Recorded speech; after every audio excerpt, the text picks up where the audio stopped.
Let's end this, okay? Welcome guys, Danny here. What does the Sram Transmission Derailleur know for a fact? Because it knows something. That's number one. Number two, what the Sram Transmission Derailleur does not know, but you thought when buying it that it knows it. So magic versus engineering, or magic plus marketing plus TikTok things. And number three, what does the rear derailleur Sram Transmission guess? Because it guesses something using its software. So that's important. Other things I'm going to cover: what problems does the T-Type have?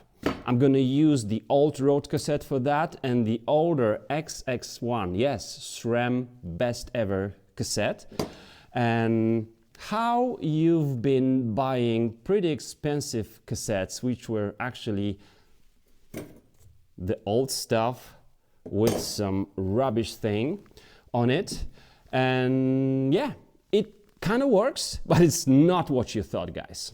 Here we have it. This is your derailleur, this is your shifter or pod or whatever you want to call it, because there's no mechanical connection between the shifter and the derailleur, or actually between your thumb and the derailleur, or actually between your brain and your derailleur. Yes, it has its own brain. That means each time you click, push it, it will move in the same increments. And one thing that the not only GX but all group sets from Transmission family know is this derailleur always knows on which gear it is. And that comes from both software and your installation process. You install it on a certain gear depending on your bike, somewhere here. And then when you shift, your derailleur will know. We are shifting from 5th to 6th, from 6th to 7th, and so on. And that's so logic. If the derailleur is electronic and it has to shift by itself, it knows those increments, it will know when the cassette ends. Thus, there is no limiting screws, just as on all the other derailleurs, not only mechanical but also AXS. So these are your limiting screws. They will limit the amount of movement the derailleur has towards the end of the cassette on both sides. There is no B-gap screw either. You do it all with the right length of your chain. So this is something that the transmission actually knows. But now there's the thing, it does not know, and you thought it knows, and you were ready to pay a lot for it. Here it is. When people found out on the SRAM.com website that there is such a thing like cassette mapping, they thought, oh, the derailleur has the cassette mapped, and so... Tell me guys, how many of you thought that there is some kind of sensor on the inside of your derailleur so that it will sense what? The shifting ramps. Is the cassette mapping just a scam or a lie? You decide. But I'm going to tell you, the derailleur does not know where these ramps are.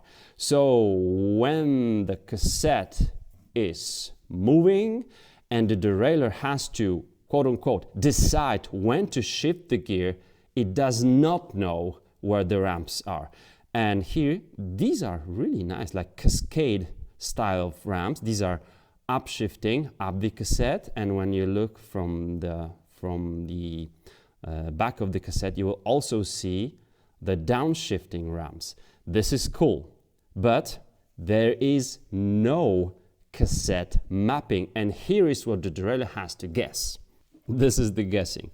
You're shifting, and when we look at the cassette now, here are these nice ramps. These are the upshifting ramps, and this guide pulley, the upper pulley, is pushing the chain against the cassette, trying to push the links over from this, in this case, third to the second gear. And if the chain finds this ramp right here, that's the smoothest gear change possible. The thing is, there is no mapping and there is no sensors, and your derailleur does not know where the ramps are gonna come. And here is where the SRAM company is really silent about any more info about cassette mapping. They shouldn't be putting it out. And just one interview I found with the SRAM engineer, thanks to the English forum. Thank you very much, guys. The engineer said, in terms of cassette mapping, that they more or less know what's the speed of your bike and what's the speed of your cassette turning on different gears. And so the software can guess how to change the speed of shifting on the moment of the shifting so that the shifting will be better on different gears. Once again, the derailleur only knows on which gear it is. And probably when you're riding on the first gear and the fifth gear, there's a difference in the speed, right? You're slower here, faster here. And that's the speed of your bike, the wheel turning and your cassette turning is different. And that's what the software is guessing. The problem is it will not always guess, and mechanical shifting and using a little bit less power on your pedals is way better than pushing all the way and just hoping that your derailleur, transmission derailleur, will guess this time, because sometimes it's so loud. 1052 cassettes, and that was, oh man, I could have made so much money in my workshop. I made some, but mostly I was just helping my buddies who are racing, because they were bending derailleurs, they were bending hangers, and they were ripping off some of those teeth. Why? Because SRAM Eagle used to be 1050, you know, Eagle wide range technology, and then when Shimano came up with 1051, SRAM had to do 1052, and here is your 52. The problem is this huge gap between 44 and 52 is just, or 46, is just too much, and that's where the derailleur struggles, and that's the biggest problem of these drivetrains, because the derailleur has not only to go from, let's say, right to left in order to change the gear. It has to open its cage so drastically right here in order not to hit the number one, the lowest gear. And this was really challenging. There was derailleurs 520% lunar, and you can see how they're working. And this is not the bent derailleur. So they should have made totally new cassette. They didn't. I think this is just the exact same old cassette with bigger ring riveted on it. So that's it.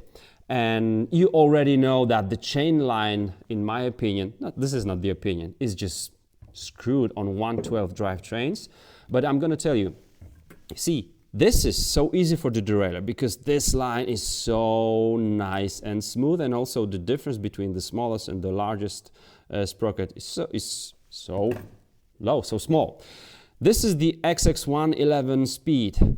Beautiful line, not so much difference, 1042.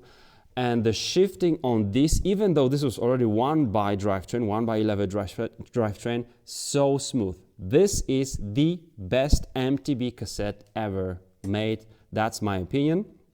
And it's such a shame they didn't make like 1044, because it would be good for 29ers. This one, I have it on my 27.5 full suspension cross-country bike, and it's awesome. Guys, if you can use 36 or 38, I'm talking XC Racing, strong guys, chainring at the front and 52 at the ring, couldn't you use 34 and 42 or Shimano 1x12? They have this 10 through 45 cassettes, which I'm using on my XTR mechanical shifting. So this is all, guys. The last question you might want to ask, okay, Danny, but I want to have electronics. I love electronics. I just like gadgets. Which one would you recommend me to buy? AXS for mountain bike or T-Type? And with all those things I told you about the T-Type transmission, I would go for the T-Type. And for only one reason, the cassette. Because number 2 and number 3 gear here have 2 teeth more than number 2 and number 3 on the Lunar. And it's better. That's why people say, you know, those, I guess, paid reviews, they say transmission is awesome, it shifts so well, especially 1 to 3, this T-Type technology is so awesome. No.